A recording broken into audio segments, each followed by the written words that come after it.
colleague, Senji Wyatt. Good evening, everyone. I'm the one that barely speaks within our foundation. I do most of the behind the scenes, but they told me I need to start to speak up a bit more. So I'm gonna try, and we'll see where it goes. But I'd like to introduce our objectives for 2025 and 2026. So this year we have another event planned, part of our Let's Talk Art series, where we're doing Where Creativity Meets Economy. It's a different concept this time because we want to bring a lot of creatives in, as well as a lot of people from our economy, so that the people in our economy can actually see what type of creatives they are out there doing what they're doing, and actually encourage them to either purchase their work, hire them to do different gigs, you know, stuff like that. That is scheduled hopefully first week of June, hopefully. Then we have the next Creatives Link Up, which is scheduled hopefully in August. It's also, as Naomi mentioned, a smaller setting where everyone can come in and network with each other, where artists from the Friend side can speak to artists from the Dutch side, artists that would never come out or don't like to share their work can actually mingle with others and really expose themselves in a different way. Then we have the fourth edition, where we're gonna do something a bit more different in November in honor of St. Martin's Day. That's kind of the goal. So we haven't really dabbled into all of the details, but as you can see, it's our culture meets our heritage. Sorry. Because what's very interesting is we had an interesting conversation with Ivan Barry, and what you see is when we're talking about culture, when we talk about creativity and our heritage, we all look at ourselves literally in the mirror because we are the people that are creating these things. So it might not always, we would like the community of St. Martin to understand that creativity is not only just that artwork that you see, but that people are behind it that are creating it. And that's part of our culture and part of our heritage. So hence the theme. So I just wanted to add that little bit in. Again, I'm not really the talker, as you can see.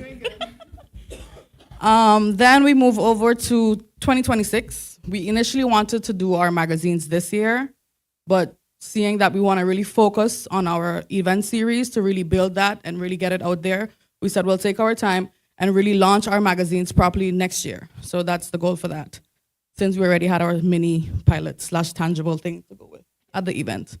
And then we also have a new concept that it's her brainchild, I should say. It really is her brainchild. It's called 37 Square Miles of Sports and Creativity, Creativity and Sports, however you want to twist it. It's basically going to be a series of short movies, short videos, short programs, however you want to word it, of the different creatives and athletes on our island. So you're going to basically be taken into a day of their life. So we're going to interview them, pose normal questions as to, you know, who are you? What is your profession? What do you do? Then we might go on the field. Let's say, for example, it's a person that plays soccer. We go on the field, we kick the ball with them, they show us different things. We maybe go to one of their matches, record that as well. You know, it's just for everyone to see an insight of what these artists or these athletes do on a regular basis, and how easy / or hard, or the different challenges that they face on a regular that no one knows about. So, next slide.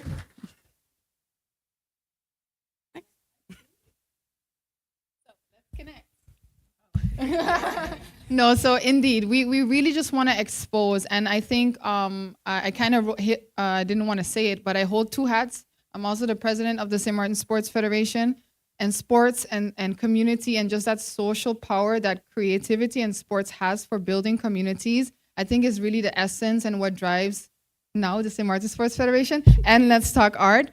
So we want to just connect and we want to create and keep building that exposure that we also feel that little thing, which is a huge thing, is national pride for St. Martin through our culture and creative industries. So please scan the QR code because without your input, we cannot connect. So if you, after the forum, you still want to mingle with us, share some information, we can always just connect you with that after. So I think that is the end. Thank you for having us. And we look forward to connecting and the other speakers for the rest of the evening.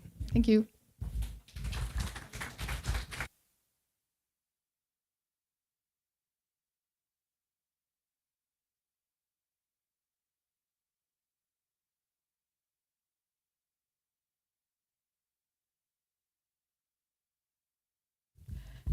I'm about to introduce members of the Artists Guild.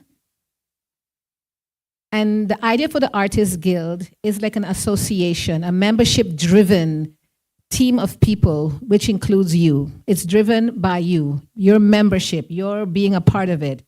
And the idea is that if you are membership-driven and you pay your dues, so if this room have 100 people, but based on the 4 core pillars of arts, creative services, heritage, and gamers, media, the world, we can clock 1,000 people very quickly. So if 1,000 people pay $100 a year, how much money is that a year? Are you Lord? No, you gotta know your money. And Mr. Ivan Berry gonna tell you all about knowing your money, honey. So in any case, it will make you independent because the biggest challenge we face, we keep going outside of ourselves looking for funds. You have to generate your own money. You have to be independent, okay? So the idea is that you have to join the Artists Guild. And as this board is getting ready to transition out, before you leave this room, people in this room have to stand up and say, I want to be on the next board. I am going to mobilize the St. Maarten artist community, not government. What we're going to do is be in place to put infrastructure to support you, put laws in place that will help you, but you're going to have to walk the walk, talk the talk, kick the ball, do what you have to do to become the god and goddesses of this creative industry and hold up St. Maarten legacy up high. So without further ado, we have 2 stellar members of our community, vocalists, graphic artists, you name it, they do it all. Miss Claudie Choisy-Essence, please come forward, and Mr. Alston Lawrence, who will tell you more about the Artists Guild and hopefully mobilize you to join up today. Good evening. Claudie doesn't speak a lot. She sings. So let's start there. Okay, several of you, I think more than half this room has had a presentation about the Artists Guild already because the Artists Guild came out of the 2018 Creatives Forum. The Artists Guild aims to champion the interests and growth of the creative industry in St. Maarten. That's the gist of it. To give you a quick story how we got to this point, first was in 2018, it came up, and as Clara spoke already, I think it was 2020, there was 150 people, and then it went down to an election, and then we had an initial board that was elected. In that board, there are media people like me, there are singers, songwriters, so many different, but it came down to the 3 of us who had to kind of hold it together through the pandemic. Where are we now?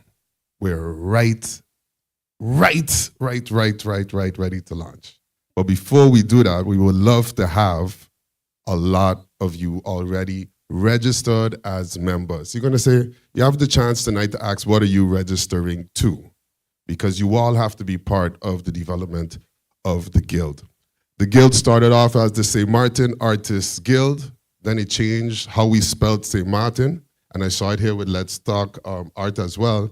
They are realizing art does not stay on one side of the border. It's all connected. So we changed the name to the English spelling of St. Maarten to represent everybody, the St. Maarten Artists Guild. And then somewhere along the line, it hits us like, is artists really saying what we want to say?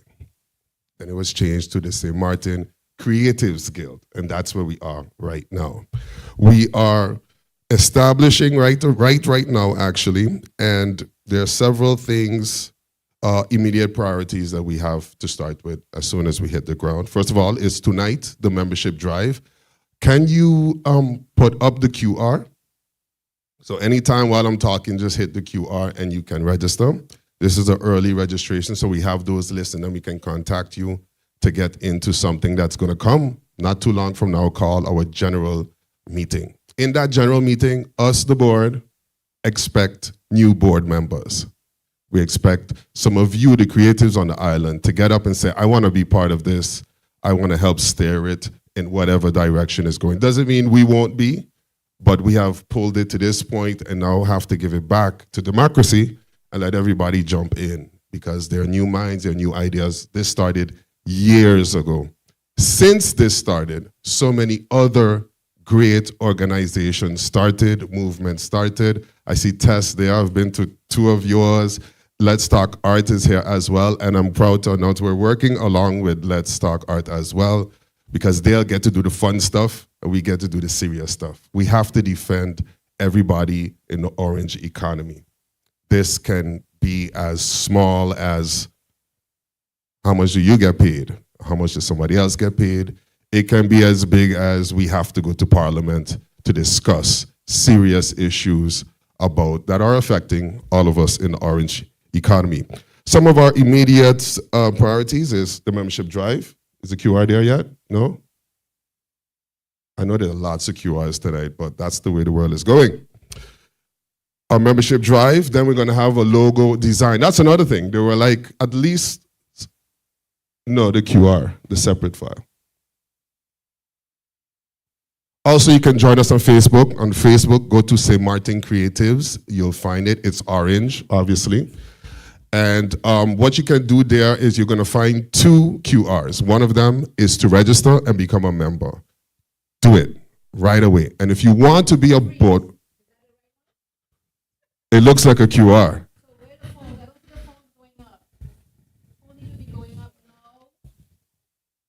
So you're going to find this registration, and then you're also going to find another one that's a survey. We launched the survey at Let's Talk Art, I believe last year maybe, and we got really good responses, and we need those responses to form the direction this is going into.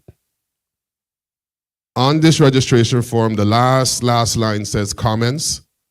Please, if you want to be a board member or you want to be very deeply involved, leave a comment there and say that, because those people we're going to pull in a different room to continue where we're going. We're going to have a logo design call. Okay. We're going to have a logo design competition or forum, because there's so many graphic artists on our board. It was like, what are we going to do?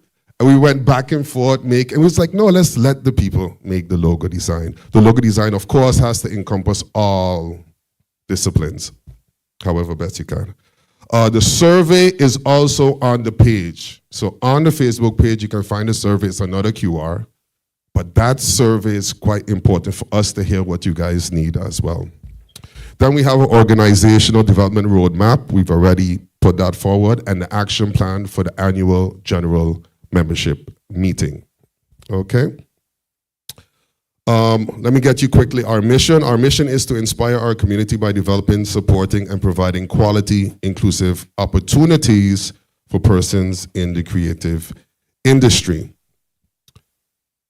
And can I just shake everybody up a little bit? If I call one of the disciplines under which we think is just say hey, or say whatever your discipline tells you to say. Visual arts. 1. Thank you. Okay, thank you. That's painting, sculpture, photography, videography. Performing arts. Oh, you sound tired, boy. Music, dance, and theater. The next one is literary arts, writing and poetry. Yes. Digital arts, that's graphic design, animation, yeah, all of us. Next is crafts. Just keep your hand up, Artem, just keep your hand up. Now this one is nice. Let me see if we have any room. Culinary arts. Ralph, Miss Rosie. That is also, we consider that part of art as well. Fashion. Kenty, Zilla here, Kaisha here, okay. And architecture and design, that's me, okay. Media is digital arts, I wouldn't forget me, I'm media too. Reggie, Electra, radio and all of that is in here. So these are some of this is a list you're gonna find on the sign up, just select all the boxes if you're in all the boxes. So that's the people we need together. That's who we want to have in. Yes, now it's question time. Go ahead, you. Spoken word is here too. Yeah, performing arts. Any questions about the guild itself? Like what it's going to do? No? You're just going to sign up for no reason? Go ahead.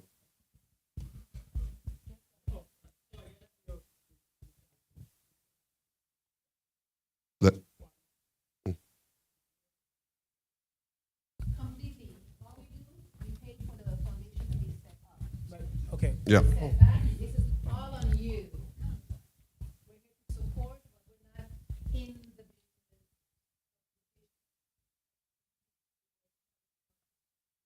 Will it be subsidized as well by government, or will it be totally independent, meaning you? Okay.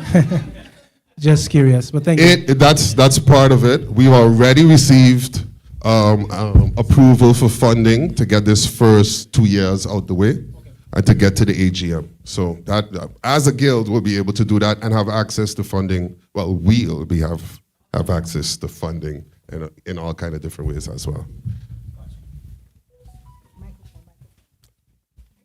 Janelle? Hold on, just for recording purposes.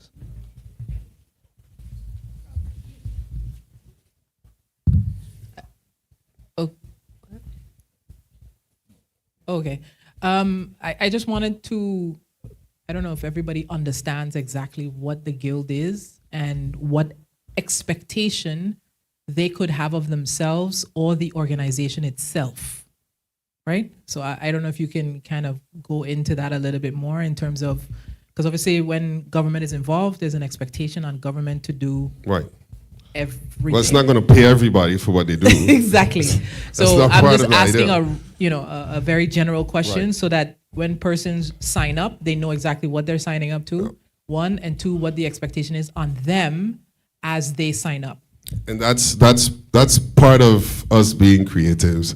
You don't really know exactly what you're going to sign up because you are going to have to be part in the final part of it becoming what it has to be.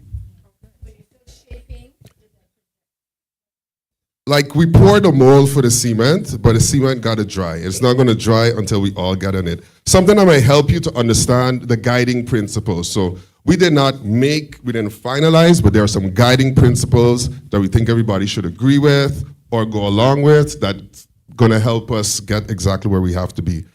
First one is creativity and innovation. It must be, right? We have to nurture and support community creativity. We have to have respect for the art, respect for the disciplines involved as well. Diversity and inclusion. So when we got to this point is when we was like, okay, forget the border. St. Maarten is St. Maarten, and all of these different disciplines when it comes to these topics, right?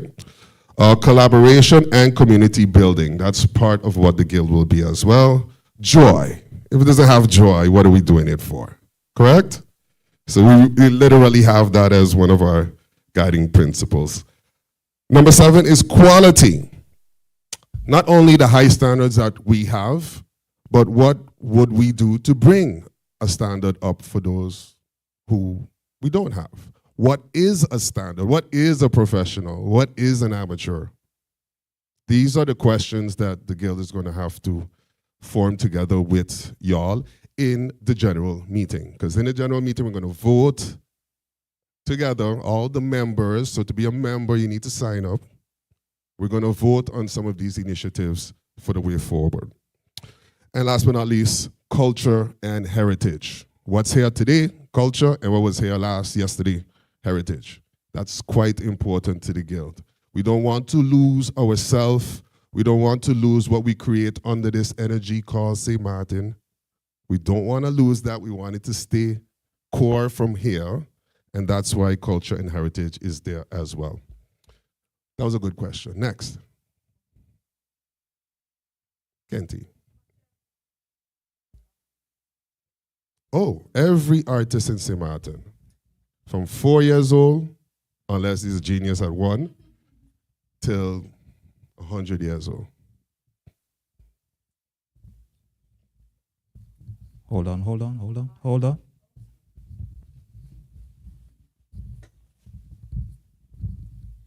Our there gonna be brainstorms as well? Like Yep. the Let's Talk Art have the connection between artists, Yes. but also the brainstorms. So like all the ideas and then the best ideas will be picked, or what is like the concrete ideas?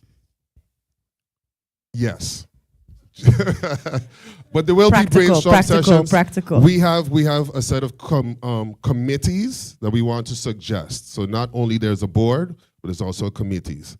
And those committees will be able to bring up, as you're saying, have brainstorm sessions. Where is photography now? Where should it be? What's important? How do we make sure that our pictures in St. Maarten belong to St. Maarten people? Like, so yes, I'm kind of saying yes to what you're saying, if you get it that way. Yes. So, Ralph. Sure. All right. So, good evening, everyone. My name is 𝒕𝒓𝒂𝒄𝒉, and I'm primarily an author, writer. So, my question kind of has to do with what Kenty mentioned in terms of who all will be included in the guild. But I don't know if I'm going ahead of the establishment, let's say. But have you already considered the tiers that you would have within it? So, for example, let's say we know that we want to establish a certain quality when it comes to art, creativity, and St. Maarten. But let's say you have primary school students, high school students who are very much interested in wanting to be involved in whether it's mentorship or in the arts or creative scene. With us mentioning, for example, that we want to have membership dues, right? Students may not be able to afford to contribute, but we also want to provide support. So, do we have tiers in that sense? Yep. And then my last question has to do also with a matter of support for the creatives themselves, because I'm thinking about should or will there be, let's say, an established legal type of support for artists. I think that's besides the business or economic point of view, the legal part is one that we really need, and that could use a lot of support in, especially with copywriting. That's a resource that the guild will have to have. We'll have to get legal support for all the artists and all the members of the organization. Did you guys sign up yet? Okay, good. Another thing you said that is quite important.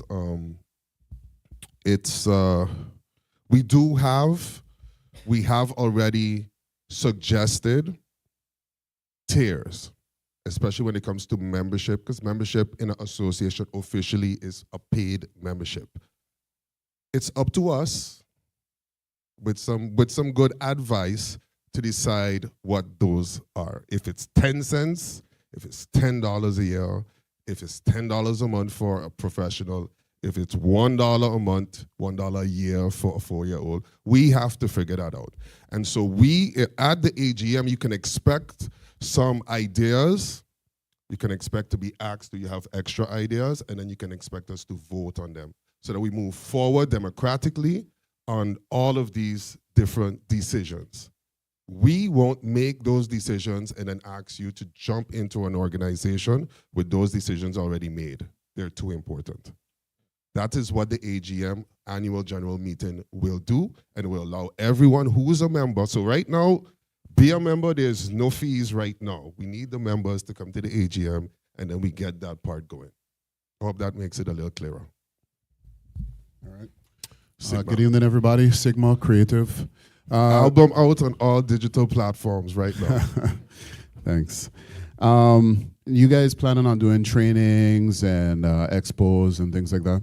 Along with Let's Talk Art, which is kind of going to be more executive than we would be. We expect to have a lot of those, including this forum as well. I can take maybe 1-2 more questions, max. Reggie. Is that what? Okay, good. The formation. One more. The formation. Will it be a association? It's an association. A board? Association. Okay. And again, so that was the last question. Again, we are the interim board to set an establishment up to make sure that established and proper. At the AGM, we're going to call all the members. Hope you sign up again. Could you put the QR again one more time, Reggie? That's who we're going to call. And also you can find it on Facebook. If you don't get the QR here, go to Facebook, say Maarten Creatives, or see us right after. and become a member so that you can be in the AGM so that we can help decide on the way forward. Thank you so much.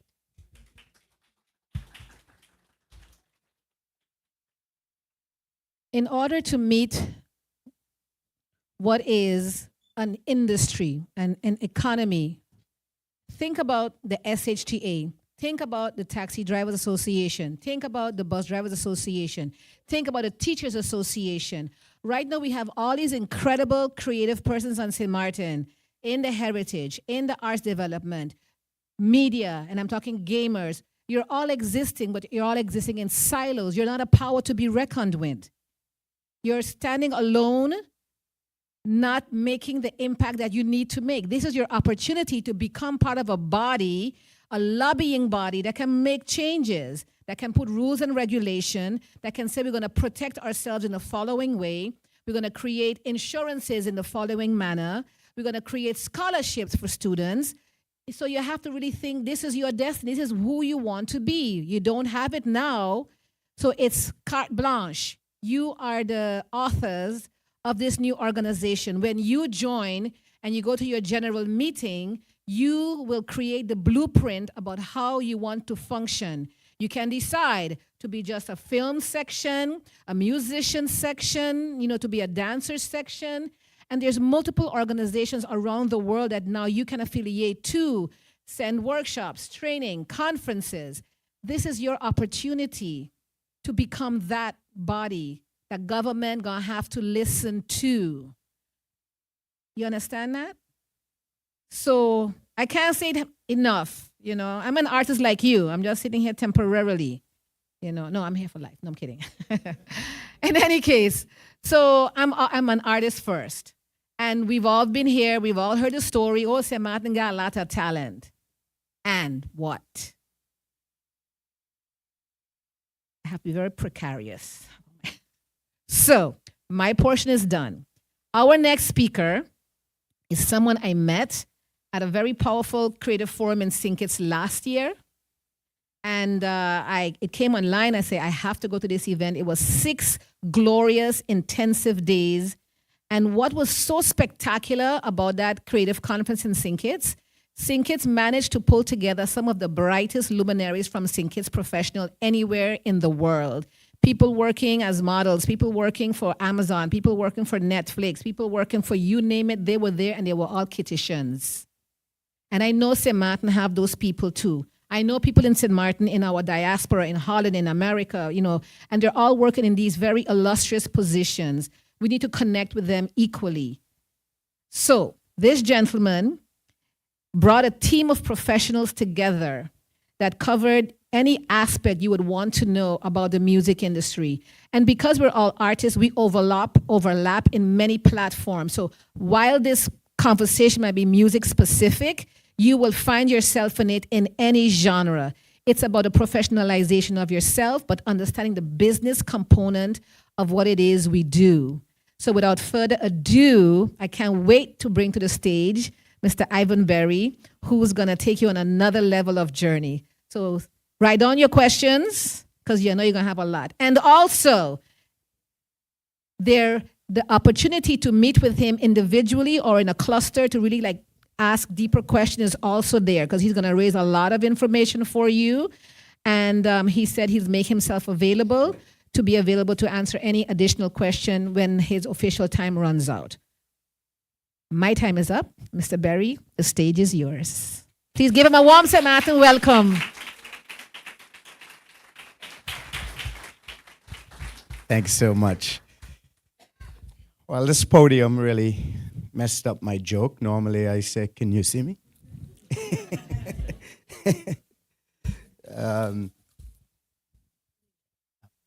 No, just moving that out the way. Good evening, everyone. Good evening, St. Martin. Thank you so much for having me. Really appreciate it. I first would like to thank the government of St. Martin, Minister Melissa Gumbs, the Honorable Melissa Gumbs, and Clara for having me. Clara has been on me for close to a year now. We wanted to do a big splash with the same team we had in St. Kitts, but timing and schedules, etc., didn't allow it. So, and okay, and budget.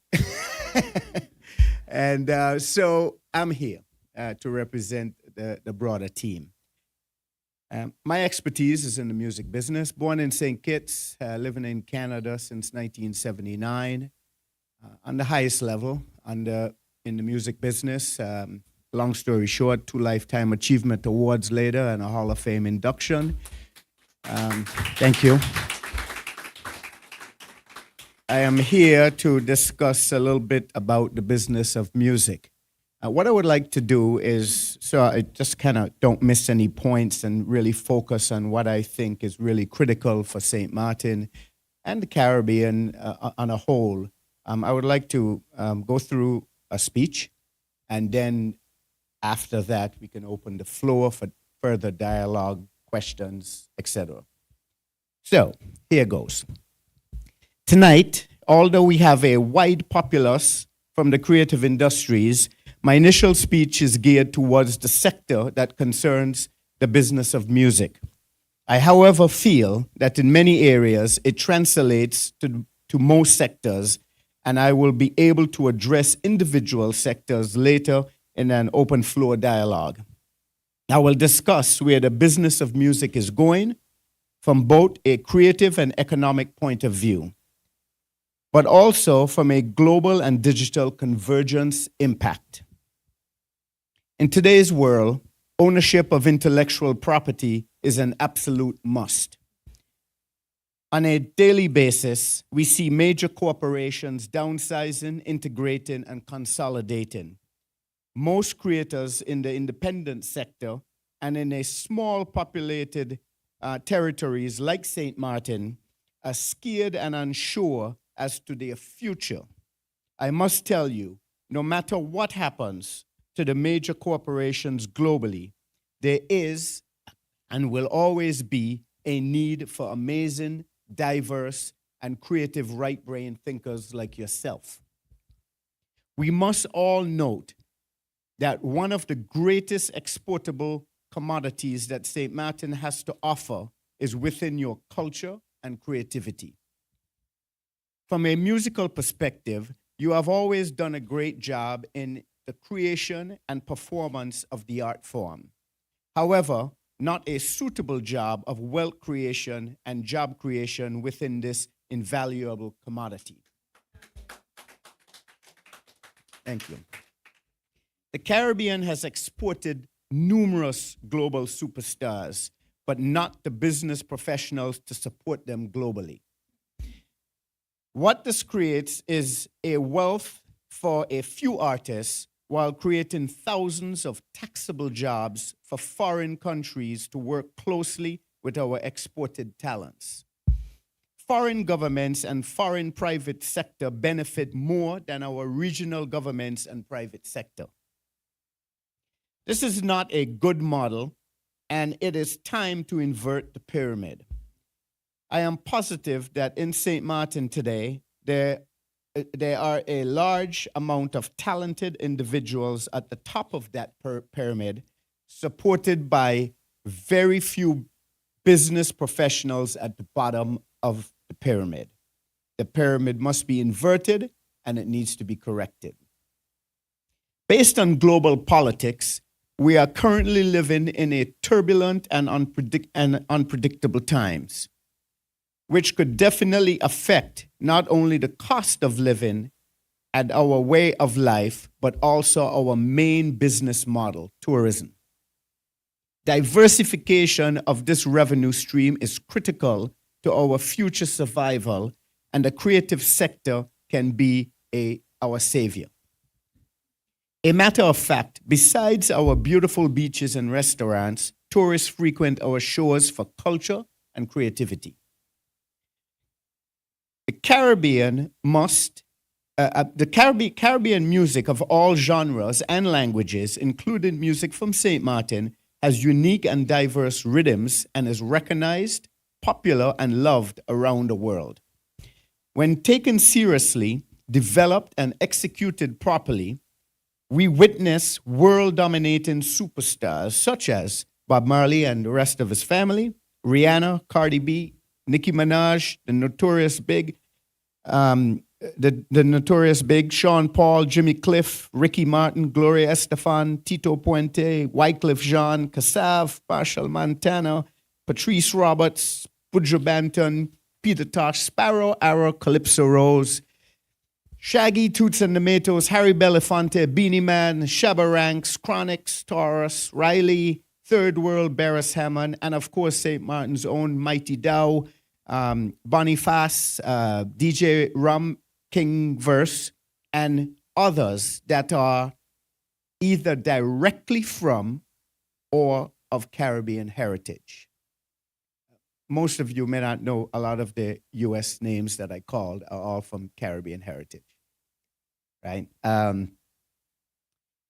artists are particularly strong in live performances, as it's normally our #1 financial line item for making a living.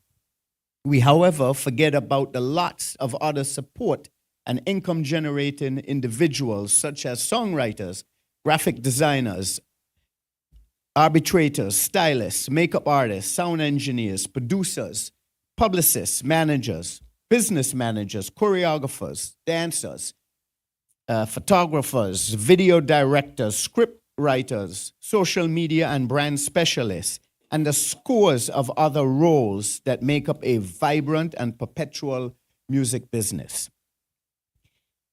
In order to capitalize and enhance the capacity of underlying career opportunities, we must build local capacity of persons for the identified areas in the business of music, who will participate in the full development of the sector and support our tomorrow's superstars locally, regionally, and globally.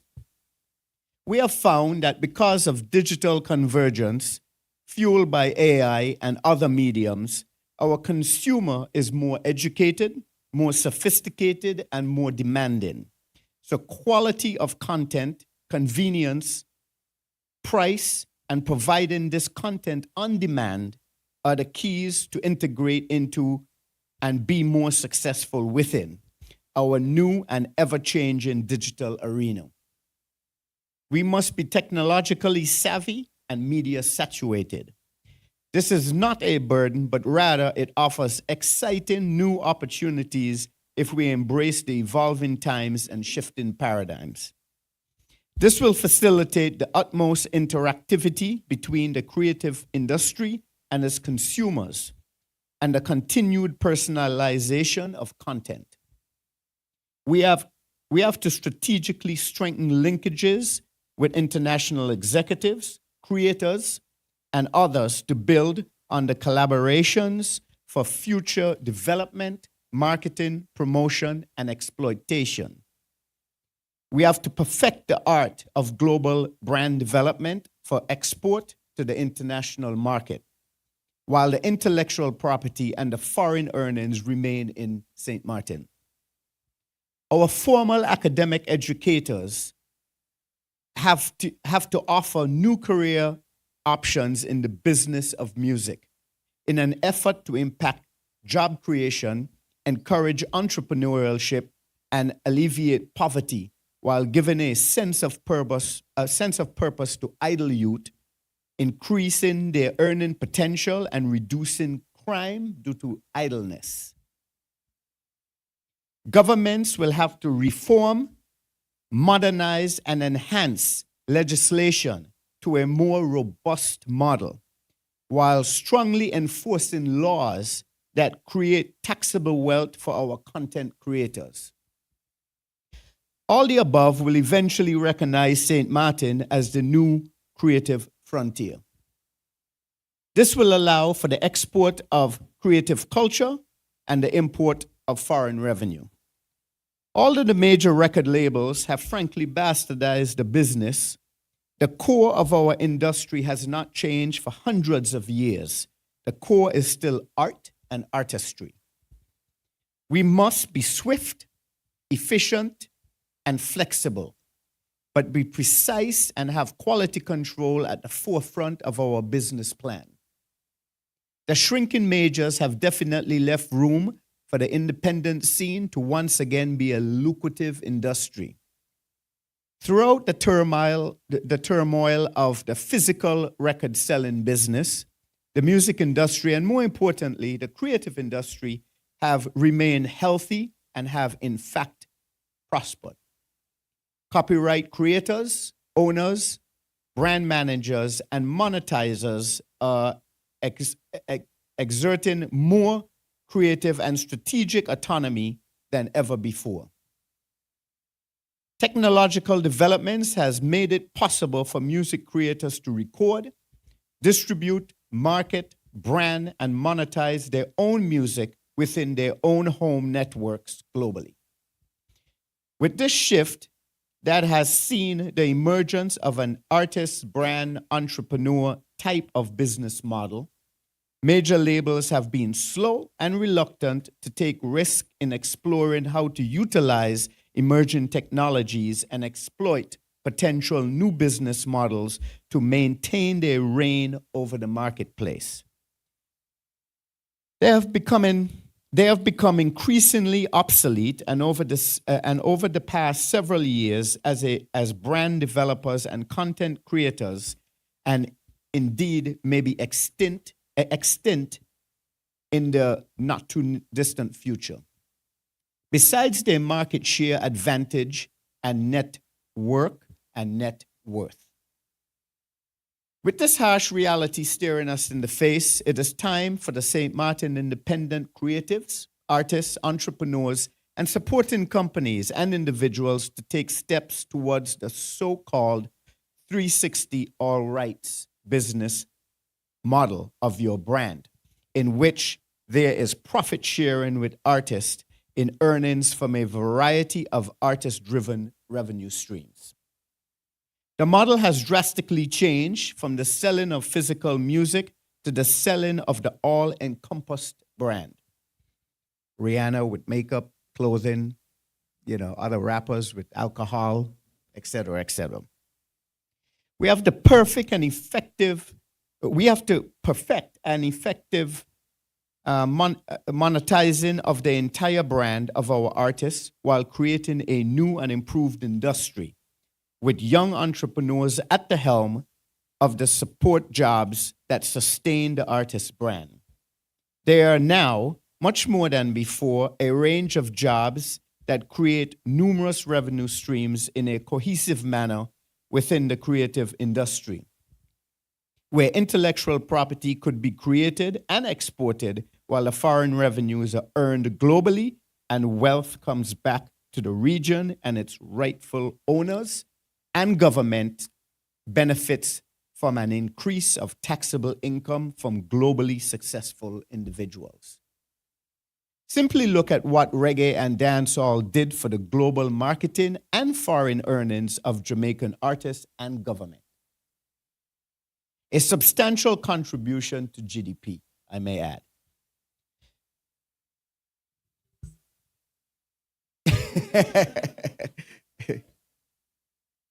We need to effectively transform our young leaders in the creative sector so they could genuinely share and represent the interest of our talented and creative right-brain thinkers. We need to establish sustainable, structured, transparent, accountable, and profitable business models. We need to align risk and reward where interest of our creative citizens, government, investors, and the public at large are matched.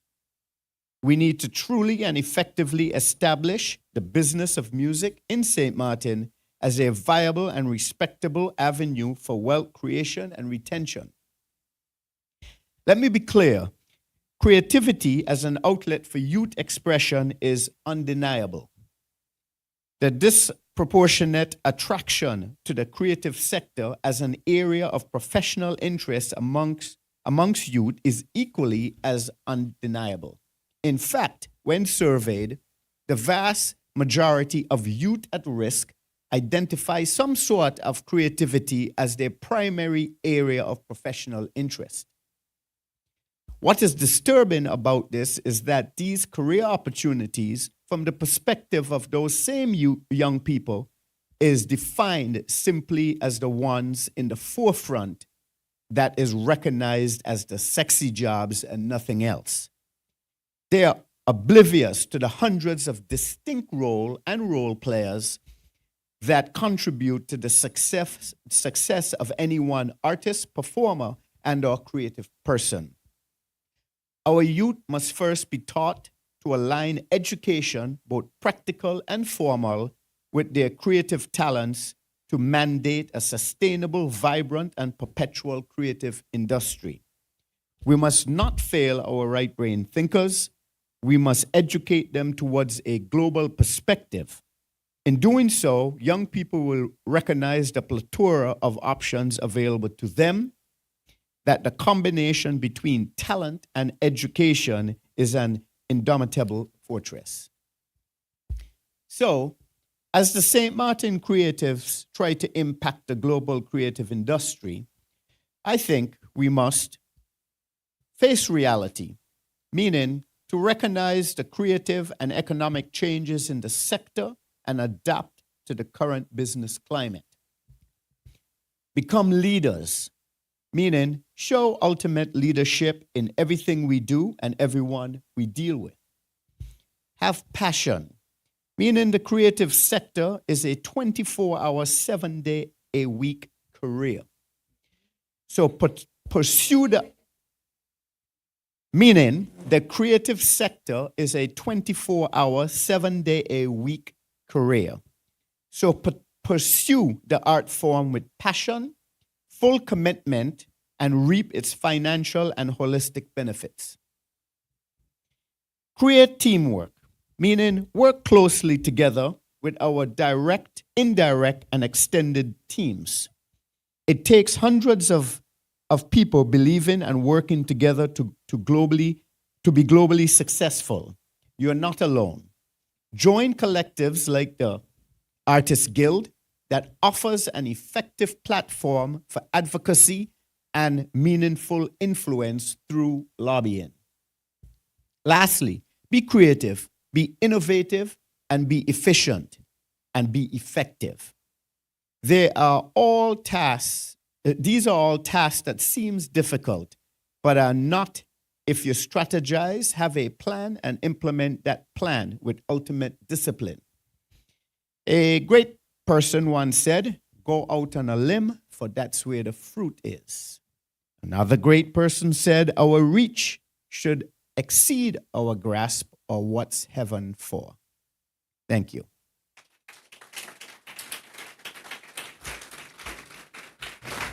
I am here. Clara has me here for the whole evening. So if there are any questions, or if there are any thoughts, or if there are any in pretty much any areas, and I hope you understand, I think some people have mentioned this before, all areas of the creative sector is commingled. You know, if you have a superstar musical artist, certainly they need dancers, they need photographers, they need set builders, they need entertainment lawyers, they need accountants, they need designers, costume, clothing designers, not costume, and the list goes on and on. So everybody in this room definitively connected. And as I go through the Caribbean and do these things, these speeches, I get a definitive understanding that everybody thinks that they're in silos, and you're not.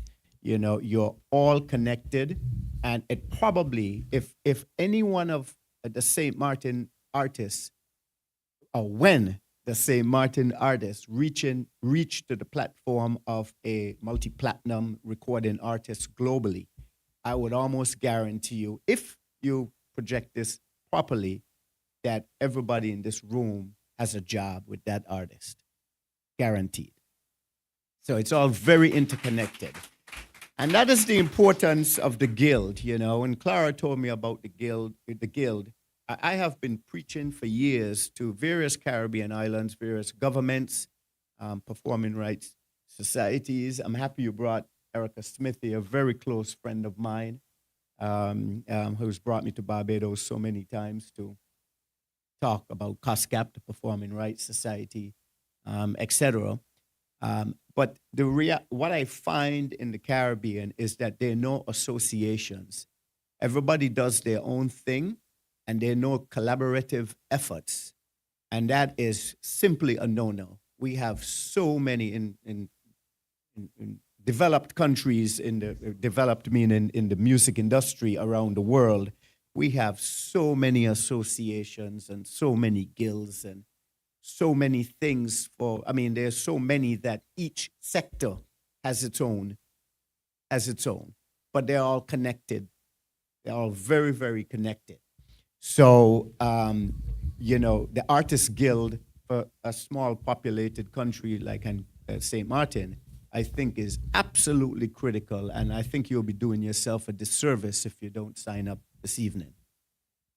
Because when you discuss amongst yourselves what can governments do more for you, or why are promoters lowballing you as an opening act for performers coming in, why is radio stations not paying performance royalties, why TV stations not paying, why are hair salons and nightclubs and restaurants and bars not paying performing rights, royalties, etc.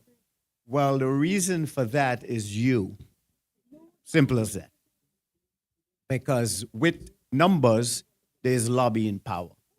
And that's how it all started. In Jamaica with JCAP, Barbados with COSCAP, Trinidad with COT, and the Eastern Caribbean islands with ECHO, which is based in St. Lucia. So, sign up to the Guild. Yes, question. All right, good evening once again, everyone. Thank you so much, Mr. Berry, for your presentation. I hope that you will visit us more often. My question for you is, what are the main fundamentals of business you would recommend an artist to develop? The reason I ask that is because sales and marketing tend to be difficult for people who rather work on their art than present or brand themselves, and live off of their art. You mean business models in the creative sector? Yeah, business models, but also business skills. Well, business skills, like I mentioned at the end of my speech, it's really a 24-hour, 7-day-a-week job. In my opinion, business skills is dedication. Everybody want to go to heaven. Nobody wants to die.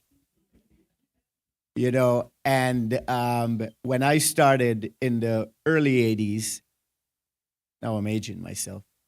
In the early 80s, I was putting in 18 to 20 hours a day, literally.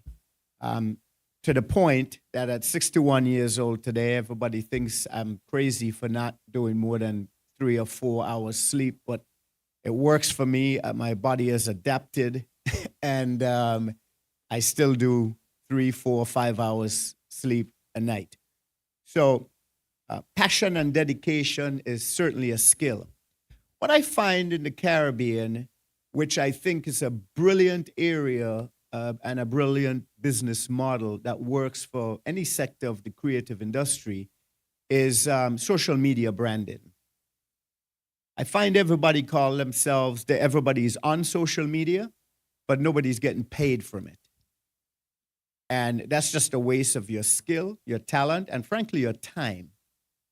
I was speaking to some young artists that I met from here, and certainly some interviews I did on Monday.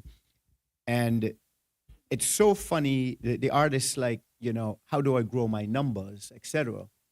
And I said, Beyonce has the Beehive, and Rihanna has, her crazy fans that if you say anything, they'll track you down and kill you, et cetera, et cetera. And it's very easy to create that in Caribbean islands, that you create some sort of model. And it doesn't have to be financial, but a model. Let's say you're an artist and you're doing live shows, you're performing live every Friday at this venue, et cetera. You create a fan base with social media fanatics. And instead of them scrolling uselessly for nothing, you know, they're scrolling on your behalf and they're sending on your behalf and they're building and growing numbers on your behalf. And maybe it's something as simple as getting in free at your event. Maybe it's simple as hanging out backstage with you and getting a free glass of wine, etc. But you start small with perks for these social media people that's going to be on social media 18 hours a day anyways. They're just making more money for non-St. Martin artists, so you kind of engage them. I think it's a brilliant business model because social media, and when I talk about social media, that is all-encompassing of AI. You know, I am seeing movies and videos, songs, you know, radio ads being orchestrated by AI. If you know and if you understand, you know, how to properly do it and how to understand the prompts. And the prompts is critical with AI because if you miss one simple word out, it gives you something different. So understanding the AI prompting, etc. And I think it's a brilliant business model. You know, you could be doing ads for radio stations on the drop of a dime. We have this amazing, powerful, either dangerous or attractive tool called the cell phone. You know, where everything is on there. We don't need laptops anymore, etc. Everything is on there, and we use it for garbage. You know, we certainly don't talk on it anymore. You know, so, and it's all about WhatsApp, and then the rest of it is social media. The rest of it is TikToking, Facebooking, Instagramming, and making these really cute mouth action faces, you know, that you're not getting paid for. You know, and when you see Barbados has a few, Jamaica, Trinidad has a few, these so-called bloggers and, you know, content creators, and they come to your shores also. They come to Anguilla, they come to St. Kitts, they come to the Caribbean. Hotels are hiring them to blog. And the only reason that hotels are hiring them and giving them free trips to blog is based on their numbers. So you have to build your numbers by being strategic with your social media platforms and not just being foolish. You know. Yes. Good evening, everybody. My name is Stephen Glenhouse. I have one question. You started talking about it. How do you see the future of the creative industry with the rise of AI? We'll figure it out. You know, I had the exact same question asked to me when CDs was going out of style. A matter of fact, I had the question asked to me when vinyl and cassette was going out of style and CDs were coming in. And it's not going anywhere, okay? So we have to figure it out. And I spoke about the major labels not taking digital mediums seriously. I remember very, very well when I was a senior executive of one of the major labels, and there was, at the time, 6 major labels, and one of the presidents wanted to have a discussion with the 6 major labels about combining the content of the 6 major labels, which is, back then there wasn't even a proper independent scene. You had to be on a major label or independent, distributed by a major to have some level of global success.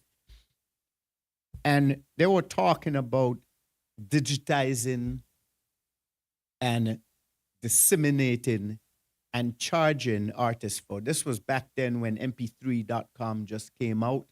mp3.com was, giving away music like crazy, and they wanted to stop them. And one person had an idea of purchasing mp3.com and having the 6 major labels own it and basically flood the market with content and charging this fee of 99 cents for the sale of a digital download. And the majors were atrociously against it because they didn't understand it. That became iTunes, and the major labels had no choice but to license all of their catalog to iTunes, and ended up making 1/3 of 99 cents instead of 100% of 99 cents, of which they would share with the artist. Same thing that's happening with the likes of Spotify. I mean, you're hearing today that major labels are now trying to co-own things like Apple Music and Spotify, etc. And it's kind of too late for that. You know, the train has left. Those mediums are going to be old technology in the next 3 to 5 years, and AI is the new technology. And I don't see much of the majors use AI for creation of stuff, art, and etc. So it's not about the majors anymore. It's about the independents, because I really think that the majors are about financing and mass distribution. But in this world of digital convergence, the concept of reaching the world is very simple. You reach it as soon as you do like that. The problem is, how do you get through the clutter as an artist? Because there are millions of songs being released on a daily basis. You get through the clutter by being unapologetically Caribbean. Authenticity. I have gone throughout the Caribbean and met with many rap artists that sound like they're from Brooklyn. And it's just easier and cheaper for me to sign Bob, my next door neighbor in Toronto or Brooklyn, than to fly you from St. Martin and put you up and then do a record, and then you go back to St. Martin, and every time we need you for an interview, we have to fly you back in. And then, we have to create this whole thing around you. The music industry don't have those budgets anymore. So the reality of it is the authenticity of being Caribbean is what artists needs. What really, really annoys me, and I see it quite a lot, including St. Martin, what really annoys me is to go to a venue and hear 100% cover songs.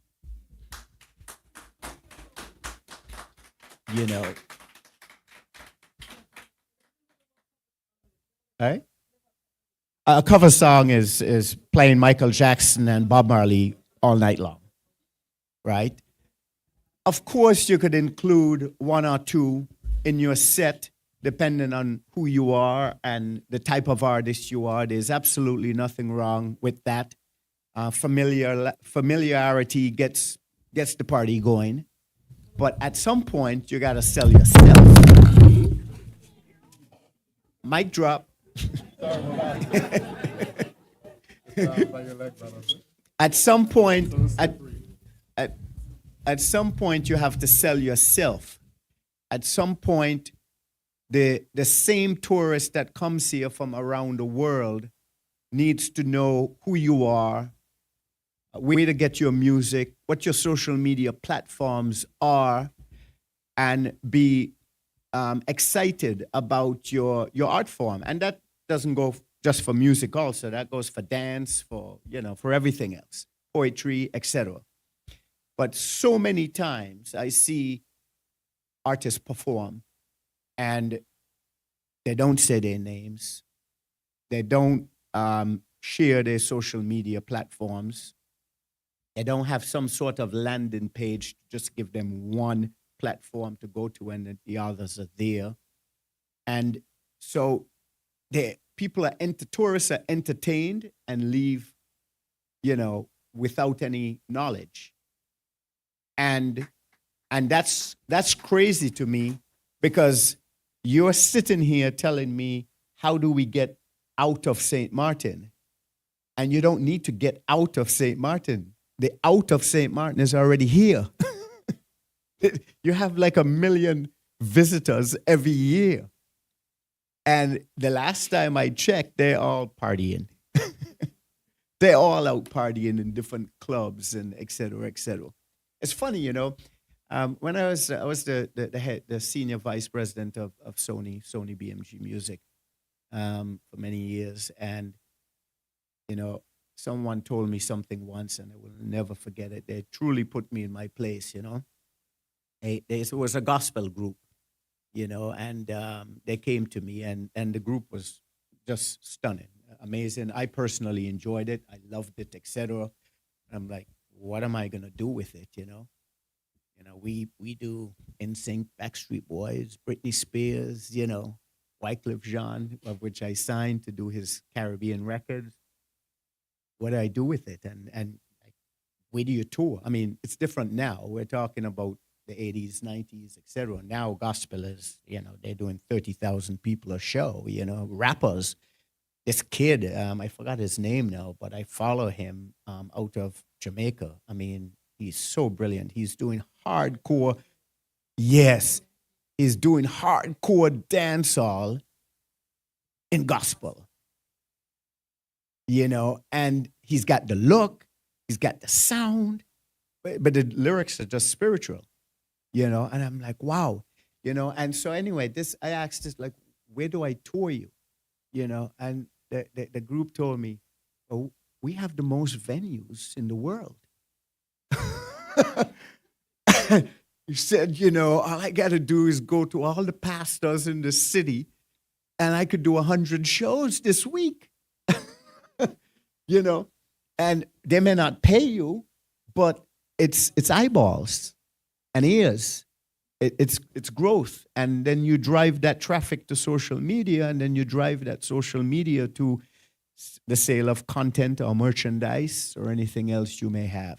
I also see one more, before I answer the question, one more thing that I see at shows here, beside not doing original songs, and besides not expressing yourself of who you are and what your social media is, etc. Nobody sells merchandise. The artists. It's the weirdest thing. And, I think somebody's pointing that, well, good for you, Sigma. Amazing. Because I go to venues and tourists love merchandise, right? And maybe the venues don't want to allow you to. That's where the Artists Guild comes in. You cannot book artists in St. Martin unless they're allowed to sell their own product to your clients that come and drink and party and want to buy a T-shirt or a hat or a scarf or whatever your merch item is.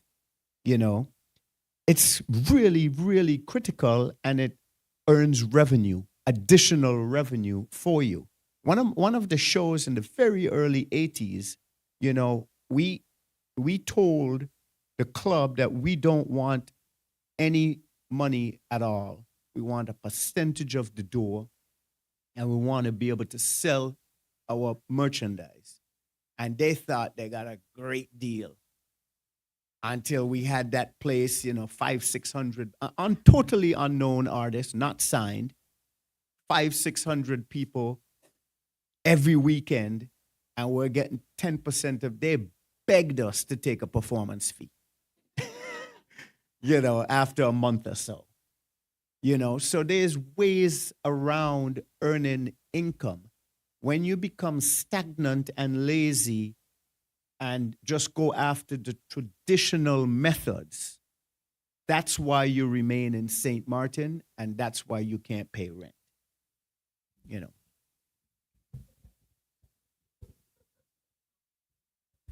Oh, hi. Testing 1, 2. Your boy Siggy Siggy. Anyways, good evening, sir. Thank you very much for coming through and speaking to us. Thank you. It was a very good, message you had earlier. I really appreciate that one. As a performance artist, I know most of you guys see me around movies, TVs, on stage, dancing sometimes, singing most of the time, recording, releasing. I have a question, but it's 3 parts. I think you can, it's not very long questions, but it's really about the business side. What are some common mistakes you see new artists make, both creatively and professionally in business? And how do you recommend handling contracts, agreements, especially as an independent artist? I mean, we're all sort of independent here. And how can you explain how royalties and licensing work? Because that sometimes is a little tricky for us down here to kind of All right. concept. 10 minutes first again. I got That's old okay. age syndrome. It's all right. I don't mind breaking it down. What are some common mistakes you see new artists make, both creatively and professionally in business? Yeah, well, the most common mistake for me, as it pertains to Caribbean artists, is not being authentic and not having a vibe. For instance, if you're going to be a rapper, the only person that has done it really, really well, in my opinion, is Rock City. Like they went out and captured the world with their twang, and it worked. The next mistake that creatives make, especially if you're an artist that's also a songwriter, is to assume that every song that you wrote is for you. You have to really understand what your brand is, right? And once you understand what your brand, Rock City is a perfect example. Their biggest songs is not theirs. They're songwriters of pop songs for Rihanna and everybody else. And I'm sure when they wrote that song, they could have said, wow, this is a hit. But just because a song is a hit song doesn't mean it's for your brand. Right? So the common mistake is putting out records of the songs that you've written for you that's not for you, because you haven't digested and understand your brand and identify your brand. You have to truly identify your brand and know, okay, I've written this great song, but it's not for me, it's for Mary, it's for Bob. And in small populated territories like this, the other common mistake is not doing collaborative efforts with people on the same level as you, regionally and internationally. The assumption has always been that, it's expensive to do collaborations. Well, of course, you want Beanie Man and Vybz Kartel to sing a song with you, and why would they do it for free? But somebody with the same 1,200 followers on Instagram is in Grenada, St. Vincent, St. Kitts, etc. And that's the people you reach out to. Why? It gets you 1,200 followers in St. Vincent, St. Kitts, Grenada. And it gets them 1,200 followers in St. Martin. It's a simple concept of growing your numbers and growing your global reach one by one. Forget about the big artists and start collaborating with artists that is free because they're on your same level. And they want to get into your marketplace and you want to get into theirs. Stop scrolling and start focusing and searching. Thank you. Second one? Thank you very much for that advice. How do you recommend handling contracts and agreements? I highly recommend it. No, I mean, how do you recommend? Listen, contracts are very simple. I'm not sure if they're entertainment lawyers here in St. Martin. And if they're not, there are some very simple protective agreements that I can share with Clara, and that will be a gift if you sign up to the Artists Guild. Things like a simple one-page songwriting agreement. For instance, if you and your partner wrote a song together, friends today, enemies tomorrow. That's the general concept. It's not a matter of if, it's only a matter of when, right? You get that signed, you be very, very adamant about it. It's protecting you and it's protecting them. And it's simple, you know, if you were to ever have a massive hit song and somebody wants to buy your publishing catalog, or you want to get a publishing deal, the first thing they're going to ask for is some sort of a digitization of your catalog. That means audio, and that means some sort of spreadsheet with the backup. You know, and if you said you wrote the song called I Love You with yourself and Ivan, the first question is, does Ivan agree with that? Of course, here's the split sheet that Ivan have signed, that we wrote it and we say it's 50-50 or 75-30 or whatever the splits are. And you have the spreadsheet. That's how music publishers evaluate catalogs. It's not about, you know, how talented you are. It's about the metadata of your catalogs, right? So very, very critical to have those simple contracts. You know, if you want a management agreement, because if there are any artist managers here, entrepreneurs that want to start managing artists, I have those available. They're great agreements over a period of 30 years that's been amended, etc. They're fair, but they're world class. You know, there's small little things. Even if you get a photographer, you know, if you hired a photographer, do you know if a photographer came and took shots of you and they're not an agreement, whether it's an exchange of money or not, does not matter. That intellectual property belongs to the photographer. And good luck trying to prove otherwise if they're not some sort of release form. There are stories even, you know, there are people like Michael Jackson that didn't allow people that didn't need to be in the studio. There are so many stories in the music business where me and you have a recording session, we're in the studio, we have the engineer, we have the must-be's, you know, and a lot of these engineers, etc., they sign off and release stuff, etc., and you know, you brought your girl, let's say, and we're there, and you're singing along, etc., and your girl is like, "Oh, why don't you add this word?" You know, and you say, "Hey, good idea, baby." And then you woke up, and you know, she fooled around on you, and you guys are no longer together. But she's a songwriter of your hit song.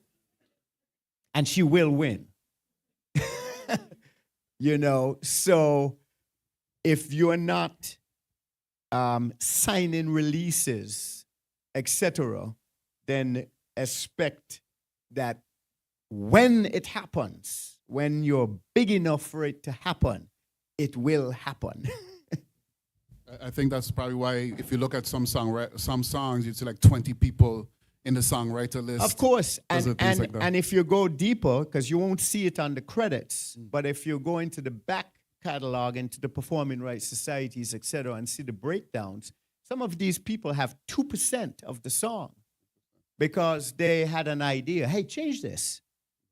You know, and if it was good enough and they said, you know, okay, cool, just give Bob 2% now before he asks for 10% later.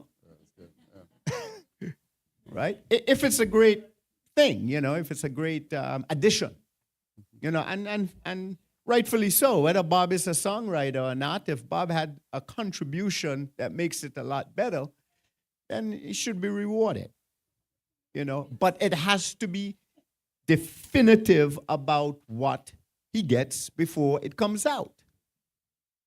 All right, thank you. Third The one? last thing, because I know that I could see the pressure mounting against me right now. I'm But here- my I'm last here all question night, for so. this, I see it, guys. My last question is about the licensing and royalties. You know, on St. Maarten, we do have the Bureau of Intellectual Property. However, I don't feel like it has a wide enough net to help protect the artists and also to gather the funds. I don't think that's their function. Yeah. So what would you recommend for an independent artist from St. Maarten to do if they wanted to go further? Well, hi, big up. It's not this. I know. Where's the You know. intellectual? I know the vibe. Yeah. I mean, it's because you know that's the performance organization, right? You know, rights. They typically do those. So. So I'm gonna speak without definitive knowledge here, and then the intellectual property expert can correct me if I'm wrong. I'm assuming that the push or the concept of a songwriter being involved in a performing rights society is probably the one that's out of Holland. Is it SEMA or whatever it's called? Boomer, right, Boomer. Yeah, I remember that. So I'm assuming that's the concept. And I don't want to take anything away from Boomer. The issue and problem is if they don't have an office here, correct? So that's the issue and problem. And back in the days when PRS covered the whole Caribbean, it was a major problem, and that's why these performing rights societies were popping up. Boomer is, let's assume we get the legislation right and the enforcement of laws, and promoters have now got to pay performing rights licenses. Boomer is not coming down to collect from Jim, the promoter, at Carnival in front of 8,000 people. So it's a loss of royalty. There are three great Caribbean, and the other concept that is misleading is that you have to sign with your local performing rights societies. No such thing. You can sign to BMI or ASCAP or CSAC. You can sign to SACEM. Do they have an office in here? Okay. There's certainly ones in the Caribbean. Like I said, JCAP in Jamaica, COT in Trinidad. I am very fond of Erica Smith and her work with COSCAP in Barbados. I think that Performing Rights Society I'm close to it, so I know it's run properly, etc. Here's the thing, and you can also sign to multiple performing rights societies. So I recommend to Caribbean people, let's assume Boomer is not here, and you have to make a decision. You can certainly sign to, let's say, BMI in America for the world outside of the Caribbean, and then you sign to a Caribbean Performing Rights Society for the Caribbean. Because if you're certainly, and you know, same goes for COSCAP is not here, so it's going to be a little bit more difficult for them to collect local royalties. But if your song becomes a regional hit, certainly all Caribbean Performing Rights Societies have reciprocal arrangements, and Jamaica will collect and send it to Barbados. Barbados sends it to you. Trinidad Carnival, COT will collect, send it to COSCAP in Barbados. They send it to you, et cetera, et cetera. So there are reciprocal arrangements throughout the Caribbean. But Caribbean Performing Rights Societies does a much better job in the protection and the collection of your royalties within the Caribbean. Now, you could sign to them for the rest of the world also. I'm just saying, if your song becomes a big pop song, then a direct relationship with a BMI or an ASCAP, you know, might be a choice for you. I don't want to take work away from the Caribbean societies, because you certainly can sign to them for the world, right? But a good medium that I have recommended to Caribbean artists is doing this split. sign to PR. You could sign to PRS in the UK also, sign to PRS for the world outside of the Caribbean, and sign to a Caribbean Performing Rights Society to collect your royalties within the Caribbean. Am I doing okay? Okay. Hi. Hi. My name is Rose. I'm a songwriter and I'm a singer, and I'm also a multimedia teacher. I teach children and teenagers and also adults. I want to hop on the thing you said about not that there's barely own written music and mainly covers. That there's barely own written music that, you know, there's mainly covers. I think it's really important for what I notice in the music industry here in St. Maarten, that there are artists who write their own music, but even they have to do side gigs, to do covers, to make a little extra money, just to please the audience, just to please the tourists. Why is that? I don't. Yes, I don't understand either, but I just observe that. It. You know, I observe that. I really don't think tourists come here to listen to Michael Jackson. No, I agree. I agree. So what I think is really important is to really empower the people to really write their own music and really be authentic about it. And I think that is really missing in the self-confidence of artists that is on St. Maarten, who have beautiful voices, who have beautiful songs, probably maybe hidden in their drawer. Yeah. So I write down a little bit. So I think it's really important to empower them, but also to really empower the youth and the kids and the new generation, to give them that confidence already, and that they can grow up to be confident about themselves and to really let them express their voices. I'm only here 2 years, so I just speaking from experience what I observed. No problem. That being an artist in St. Maarten is often like everybody's like islands on themselves by themselves, and the tip you gave him about the collaboration is really missing. It's really Let's Talk Art is really a startup to really connect more, but still it's sometimes only talking, literally. Yeah. So what is your advice for St. Maarten on that level, besides the Guild and Let's Talk Art, how we can connect more better together and looking into opportunities together instead of focusing too much on our own individual bubble and our own inner island? Thank you. Great questions.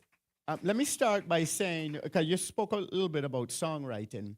And yes, I totally agree with you that you should write more original songs. There's so many amazing stories to be had in St. Maarten, and not just for music. You know, if you were to ever dissect the Tyler Perry success story, you know, I will guarantee you that if that model came out of the Caribbean, it would be even bigger than Tyler Perry, who is a billion-dollar business today. But Tyler Perry took, because why I'm saying that is his business model of, you know, small Southern Black American, you know, plays and films, etc., do not have the same global appeal as Caribbean. Based on tourism, based on, you know, the travel that Caribbean people and where we live. I've been to Japan, Austria, Australia, New Zealand, Sweden, Switzerland. I have been everywhere and found a Caribbean person. Everywhere.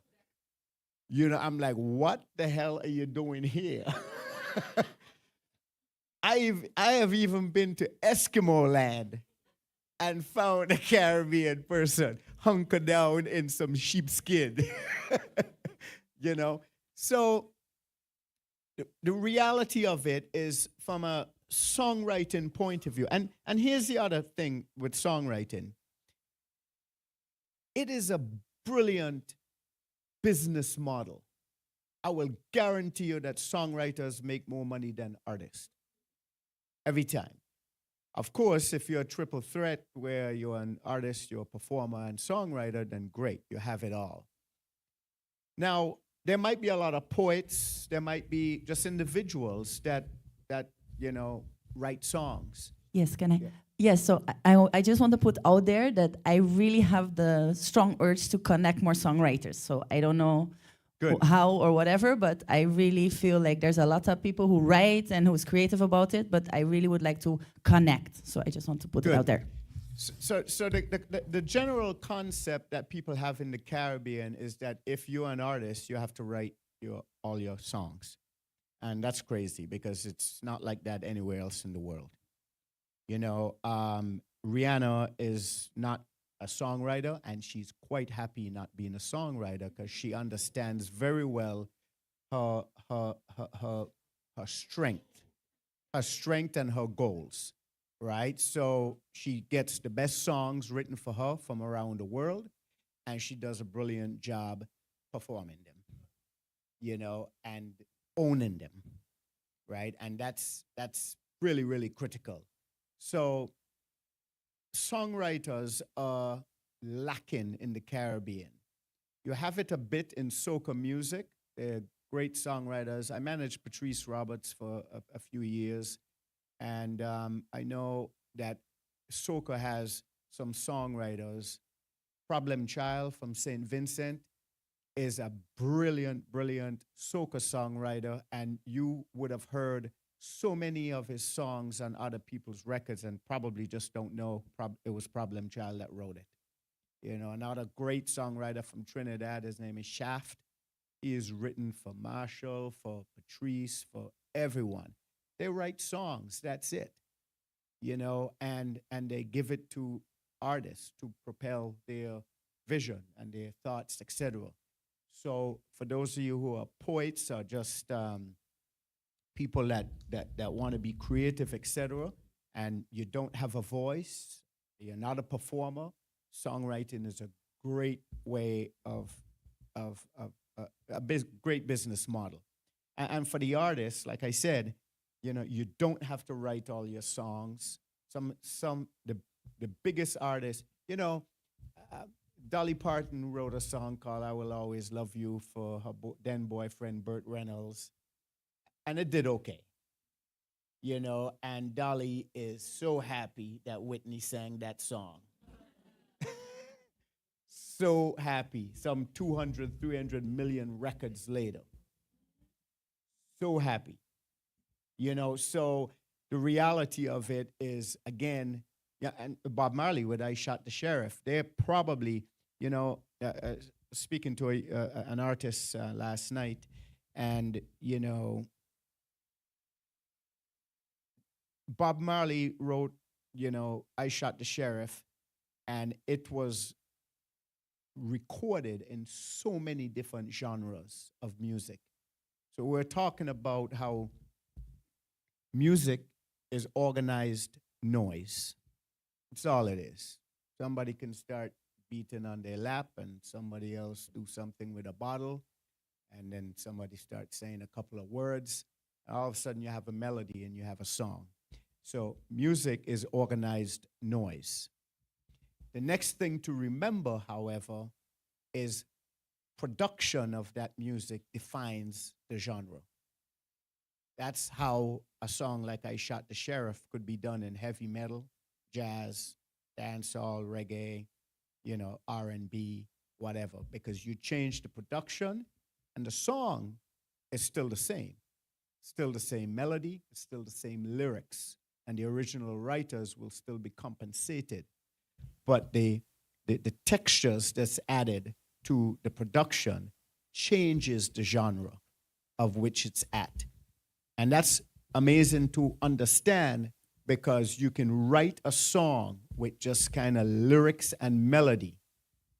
You know, and you also don't have to play piano or guitar to write songs. You could just be a poet, and then somebody collaborate with somebody else, a guitarist, a keyboardist, etc., to help you add some sort of melody to it. All of a sudden you have a song. You also have to remember, even from a copyright point of view, that a song could be a cappella or it could be instrumental.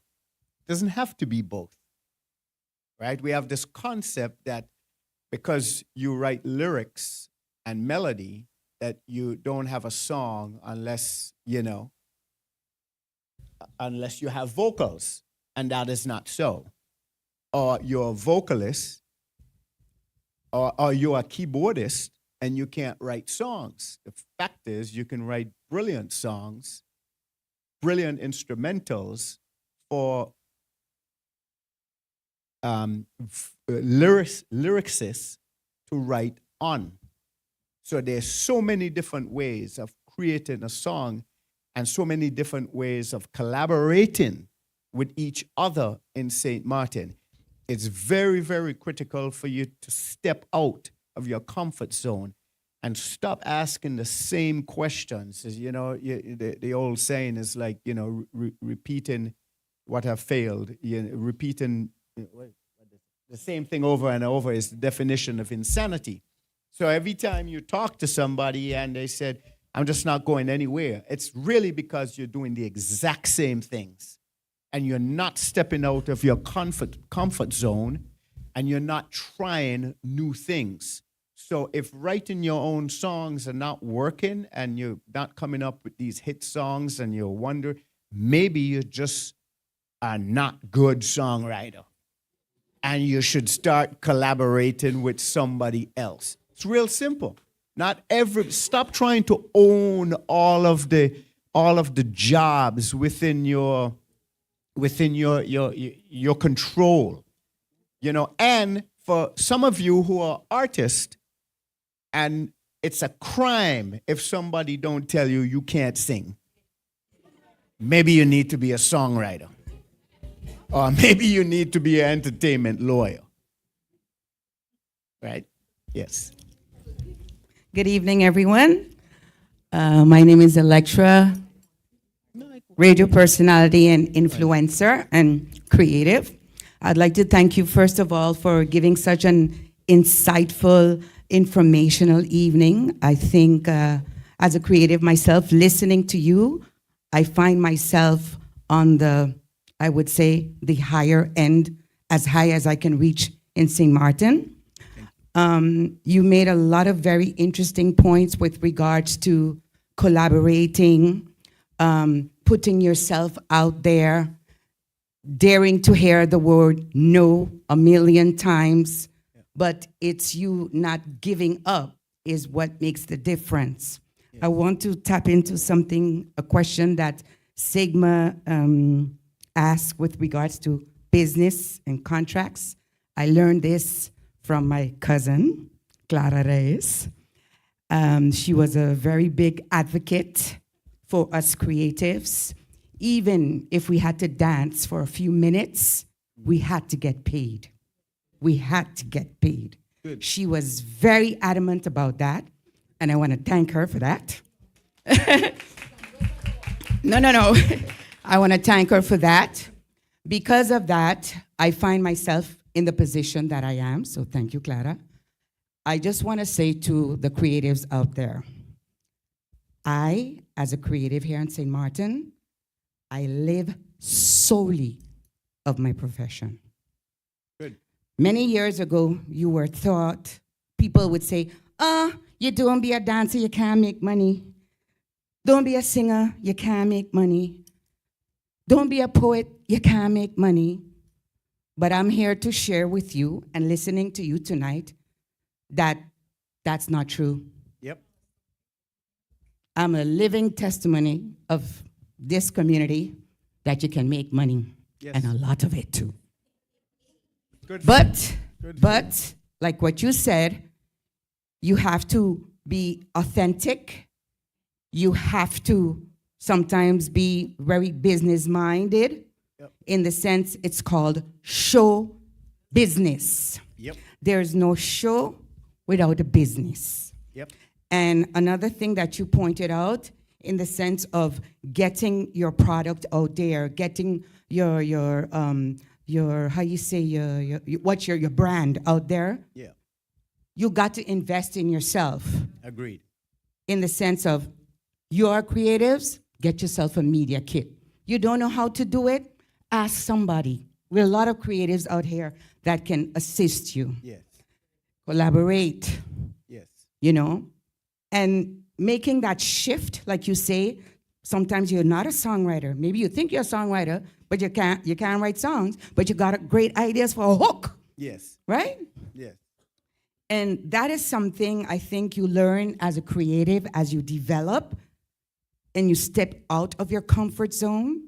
You know, as a creative, you're a good poet or you're a good actor, Yeah. but you need somebody to manage you, somebody to sell you, somebody who's gonna come up for you because you can't do everything. You understand what I'm saying? So again, this forum was excellent. I wanna say the Guild, we need you guys for sure. Let's talk art. Let's talk art. You guys, I've told you from the beginning, from my house, you got something very strong going. Yeah. And we need to have more of these types of conversations in our community because I think a lot of us, and I speak for a lot of us, we are tired that as creatives or professionals, if we have to sell ourselves to the point where, oh, some artist is coming to St. Martin and they're getting the big bucks. But if you're the big artist already in your own country, you don't get that same respect. Exactly. You know, but it's also, you need to fight for it. You have to demand it. You have to demand it. Yes. You know, so I just wanted to share that little insight with the professionals here. It's a tough job living off just your creativity, but if you have the passion, like Mr.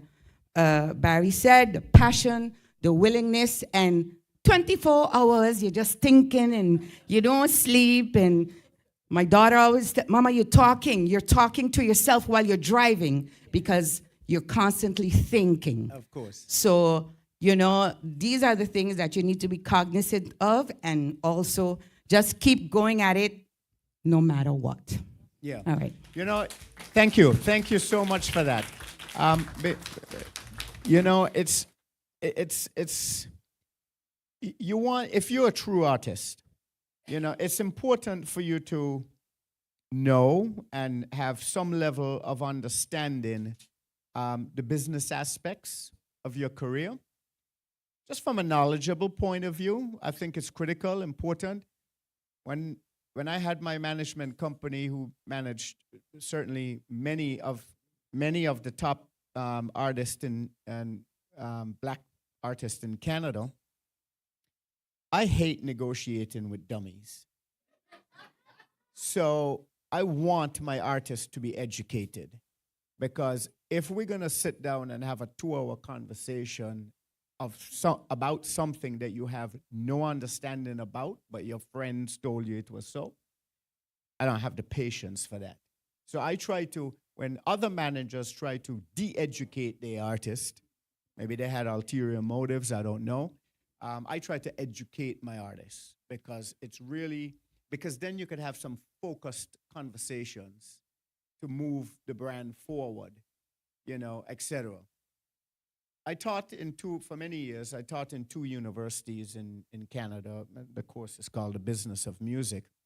And it's funny because when they first asked me, it's some brilliant universities actually, because the teachers, the professors, the lecturers are all people that's currently in the music business. It's not like they were in the business in the 60s and now they have a professor job. And because times are changing so fast, if you're not within the industry now, how could you teach somebody about, you know, what's happening? So I'll leave my gig at Sony BMG, I'll go at night and I'll do a 1-hour lecture. And most times it's about what happened today, you know, and how we dealt with it.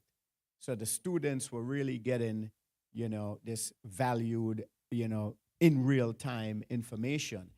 But so I said to them, I said, what's the passing mark? 65%.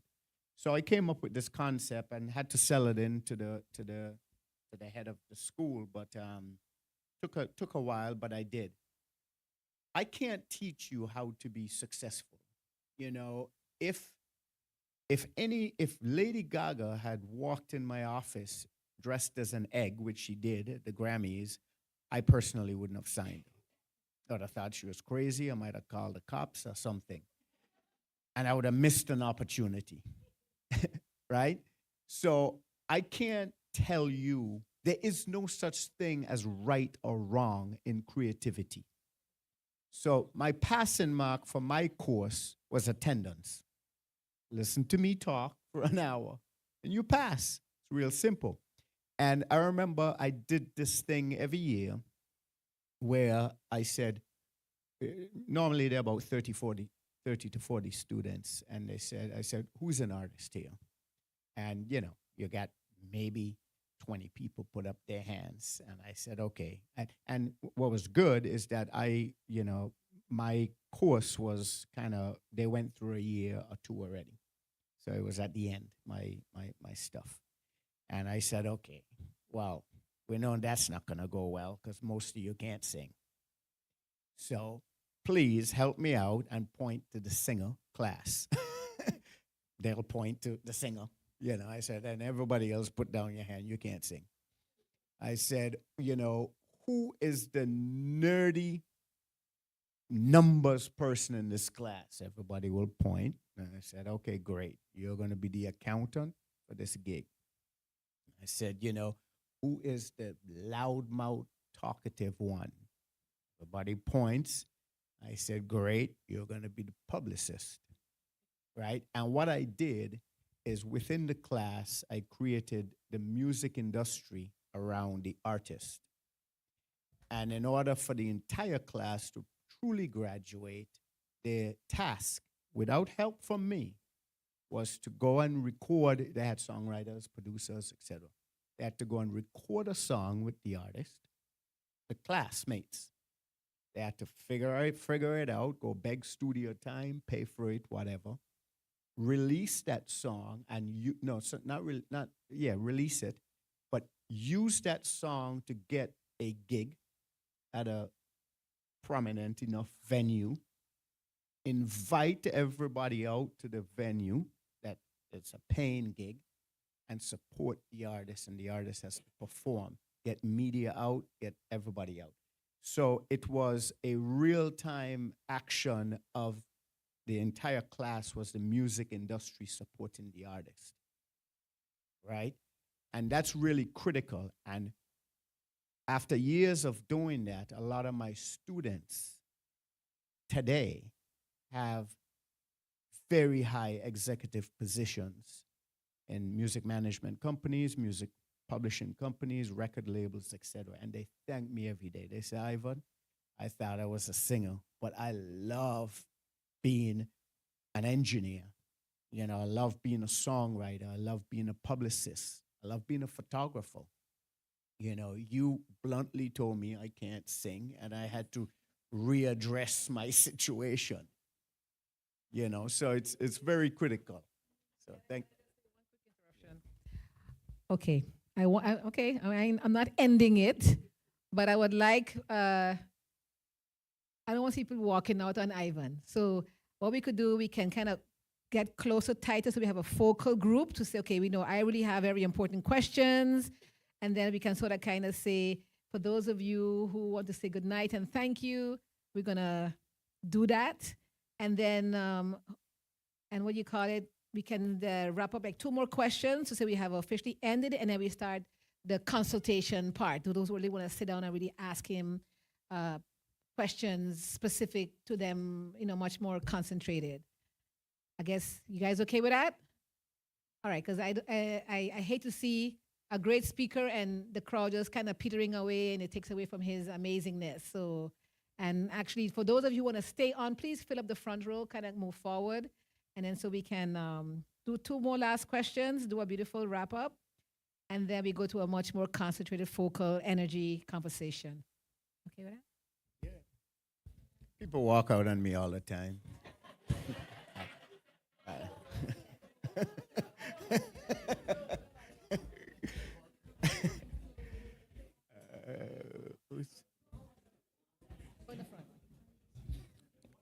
Testing. All right. Good night. My name is Ilona. For those who don't know me, I'm an artist from the French side of the island.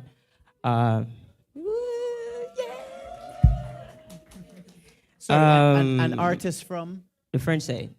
Oh, from the French side? Yeah, from the French side. side. Okay, great. Still Saint Martin. Alors. Well, je parle français. Oh, oui, je parle français. Well, I don't sing in French, but I speak it. I'm not from French Canada. I'm from English Canada. All right. So I wanted to touch back on what she said earlier, Elytra. She spoke about the press kit. You said artist kit, but for me it's press kit. No one knows about that. Yeah. I've been around artists for like a lot of years, and I had to meet people out of St. Martin, people that never knew me a day in their lives, that would tell me that I need to get my stuff together.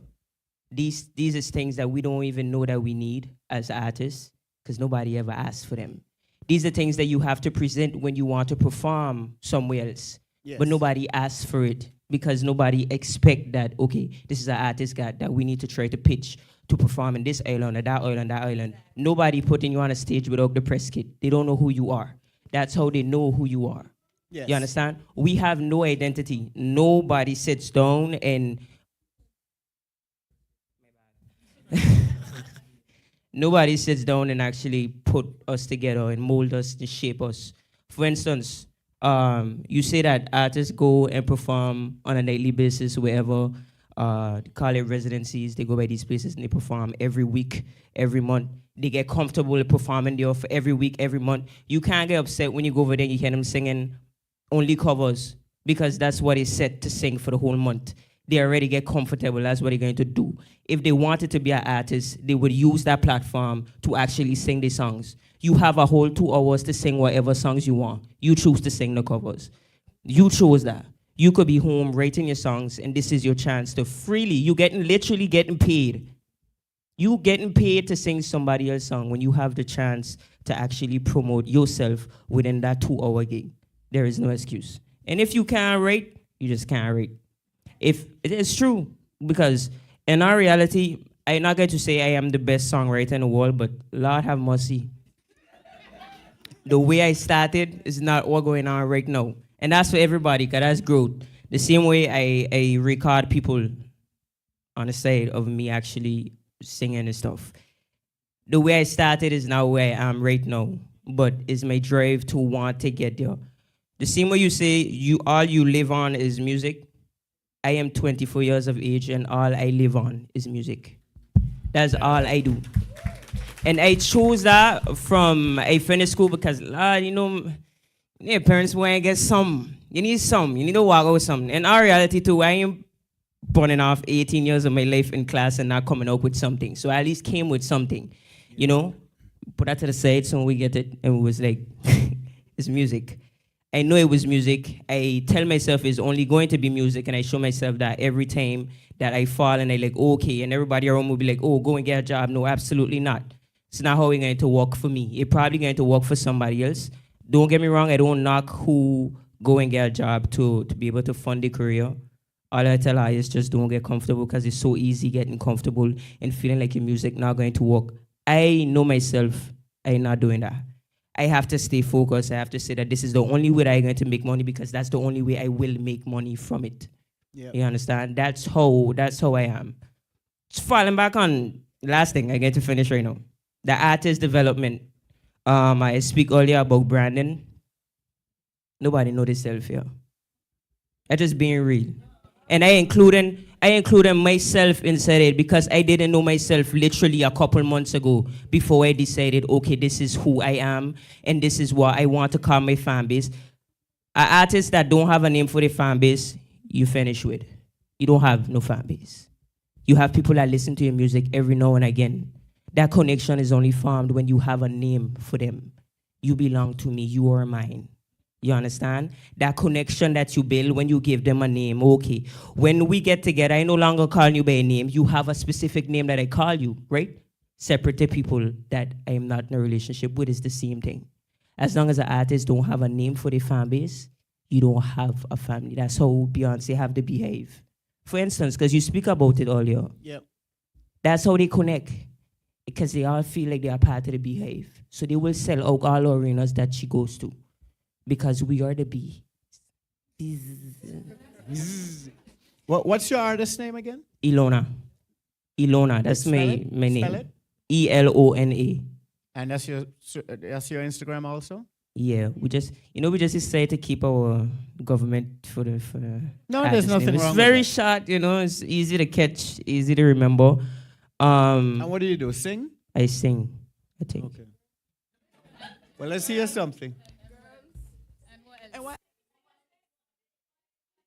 Okay, so I sing. I also record. People I have my own recording studio.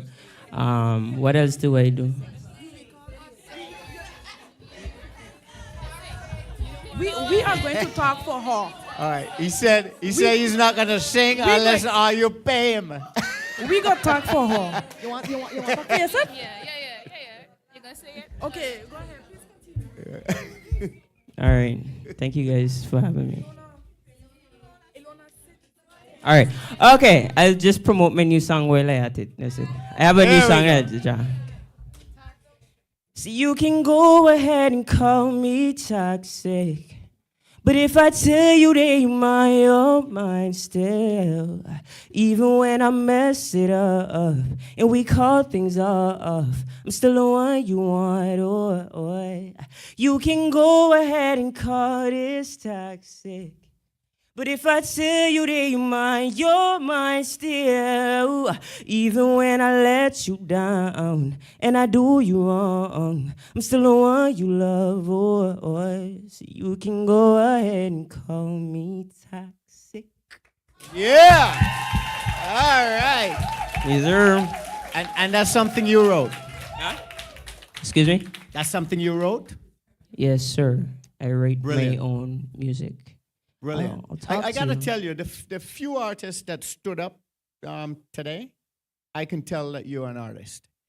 And that's really a great start, because there are many other places in the world that you go and the artists haven't contributed to themselves of how to look like an artist.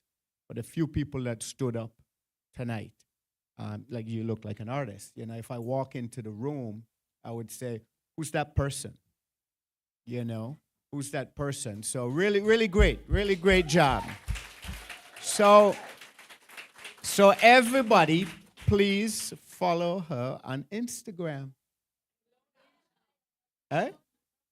Ilona Official.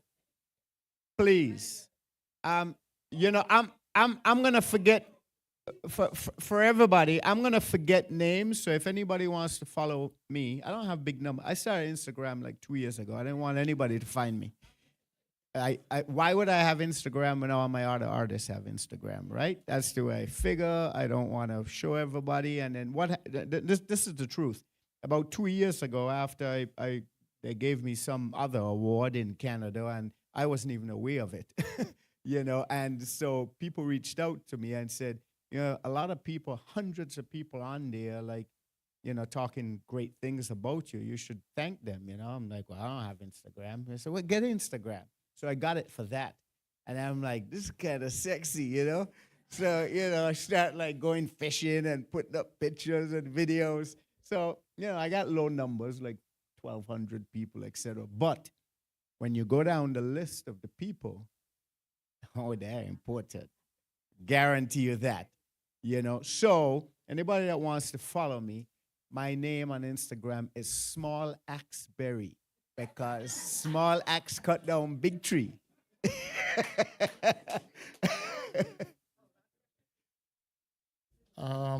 Good evening, sir. Good evening. One of the things I'm very much interested in is how do we go about obtaining an entertaining lawyer? You know? So there's none in Anguilla, but there's an intellectual property law. St. Maarten, sorry. There's none. That's nope. Actually entertainment lawyer. Wow, good question. There are few in the Caribbean. There are few online around the world. I could give you some names, certainly. Okay. But yeah, you know, again, yeah, there's so many out there, and they're good ones and they're bad ones. You know, it's real simple. So it's really understanding what you're trying to accomplish, what you're trying to achieve, and you know, frankly, a lot of agreements now with like ChatGPT and and the other AI programs, etc. They're so great in spitting out amazing contracts, etc.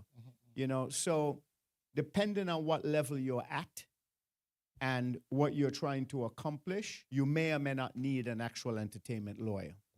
You know, a lot of these templated contracts are online now, and they'll do the job until you could afford an entertainment lawyer.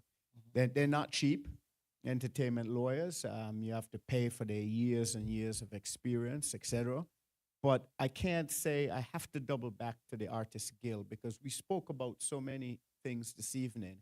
And I could only imagine that if I come back here next year and you have dancers and photographers and artists and songwriters and producers and engineers and everybody as a part of this guild, you know, the reality of it is that you can ask those questions within the guild. You know, do you have an entertainment lawyer? No, there's none in St. Martin, but I know of one in Trinidad. You know, and the same goes for songwriting. You know, I have this new song, it's got this vibe on it, and I would love to get an artist maybe from Guadeloupe or Martinique. Do anybody know anything? I mean, it's a group, it becomes a group chat, you know? It becomes a group chat of information.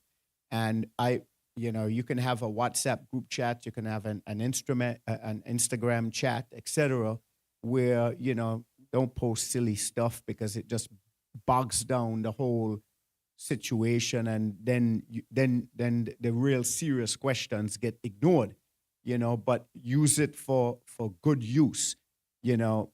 I know, for instance, you know, friends of mine have a restaurant chat in Anguilla where all the restaurant owners are in the chat.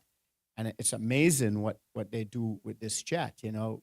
It could be simply, you know, does anybody have a used oven for sale? You know, I say, oh yeah, we just bought a new one. We have one for sale. Or if somebody would say, Bob has one, call him, etc. Right down to, you know, there's a lot of fraud that's happening in restaurants today. You know, a lot of tourists from around the world is coming there with fraudulent credit cards.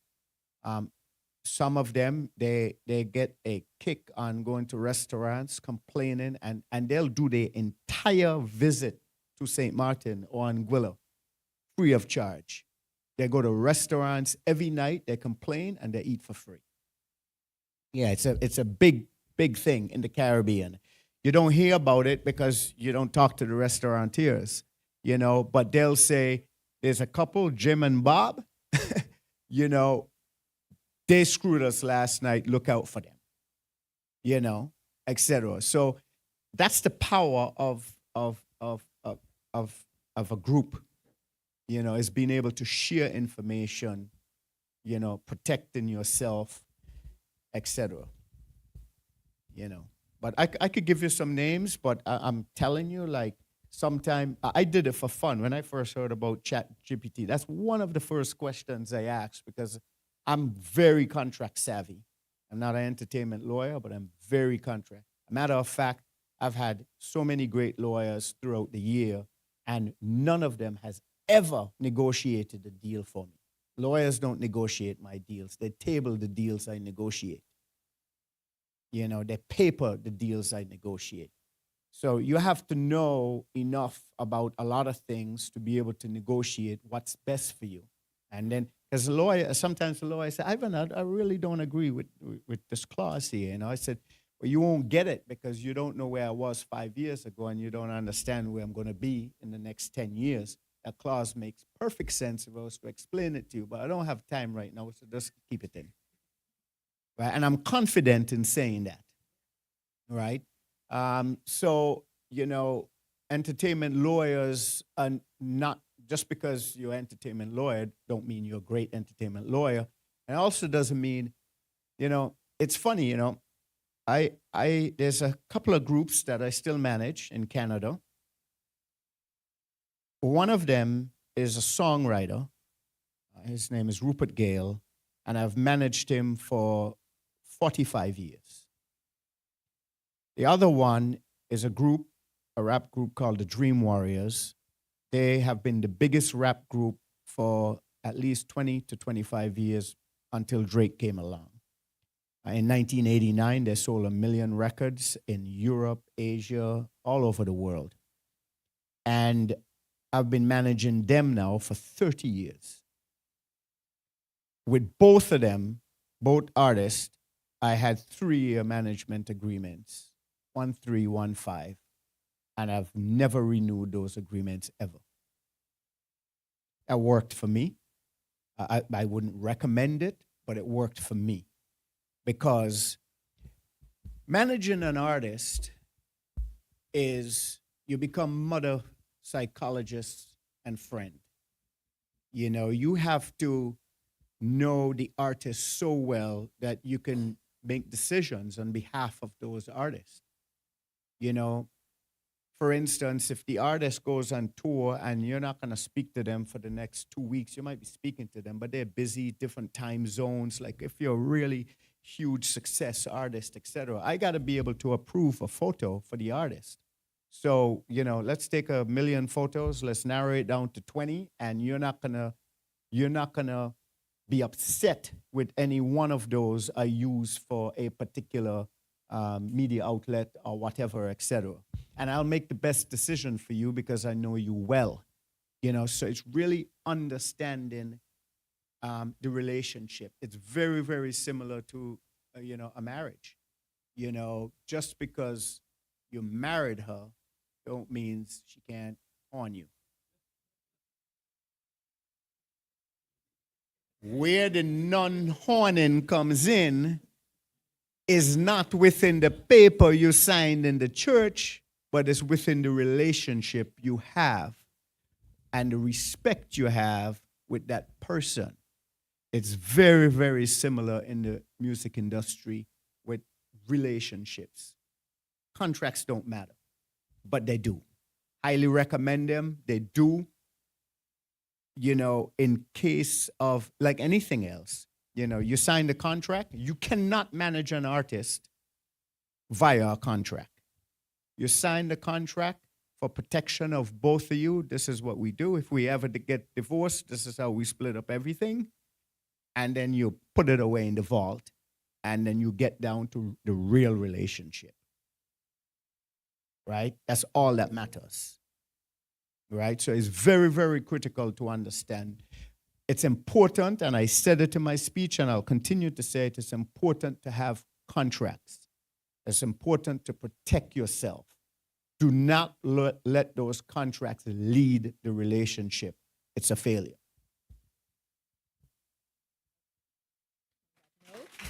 Thank you. We'd like to do an official group picture with all of the participants of tonight. So let's talk. Artists Guild, Mr. Berry, if we can set you up someplace so we can take a group picture. And then, okay, we're going to wrap up this officially because we're live, I forgot. So we want to thank everyone for coming out tonight. And please give Mr. Berry another round of applause for his amazing presentation. And then we want to thank everyone for being here, our minister, all the staff members of the Department of Culture who have assisted tonight. And then if we can come together for A, group picture with all the participants, and B, a group picture with all of you. So we can have a wonderful group picture. And then